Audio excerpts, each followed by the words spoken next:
আমাদের দীপক বাবু আসার কথা ছিল, মেয়র সাহেব। এখন থেকে কিন্তু যারা আসবে না কনফার্ম নেবেন, ডোন্ট টেক আদারওয়াইজ। এখানে কোনো চালাকি চতুর নেই, তাহলে চিঠি দিতে হবে। আজকে যদি আমি আমার তো কাজ ছিল, কলকাতা চলে যাচ্ছি, চিঠি দিয়ে জানাবে সরি আমি আসতে পারলাম না। সে যাই হোক, রতননাথ হোক, অফিসার হোক, ব্যুরোক্র্যাট হোক, এম রাইট?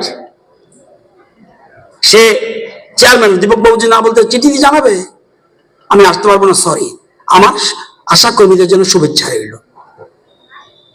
আমাদের সেক্রেটারি সাহেব আসছে, সাজু সাহেবের কাছে আছে, তবুও এটা ডোন্ট টেক আদারওয়াইজ। এটা আমি কেন আমার জন্য একরকম আরেকজনের জন্য এক নিয়ম হতে পারে, এটা বলা উচিত। শরীফ বাবু এসছে, আমাদের বার্মা সাহেব আসার কথা ছিল, আসেনি, ওনাকে এরকম ভাবে চিঠি দেওয়া উচিত আমি মনে করি। এই মেসেজটা আমি তো অন্যের কাছে বলতে পারবো না, যারা একটু ইয়েতে আছে সেক্রেটারি সাহেবকে বলবো, তারা যেন এখন থেকে আমাদের তারা কনফার্মেশন আনবে। দেখবেন সিএম এর কাছে যখন চিঠি দেবেন আপনি, উনি টাইম দেবেন না দেবে উনি ঠিক করে দেয় ওনার সুবিধা মতে। তাহলে আপনি তো কনসেন্ট দিয়েছেন, কনসেন্ট দিলে থাকবেন না কেন?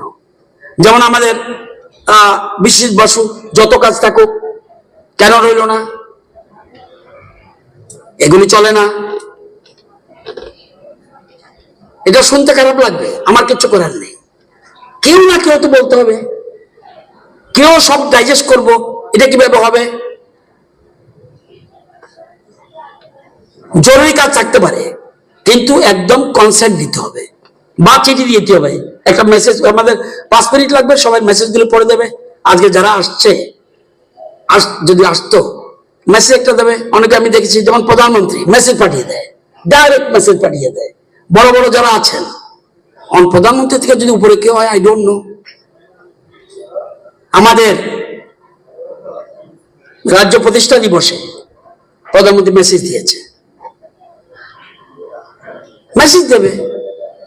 যাই হোক,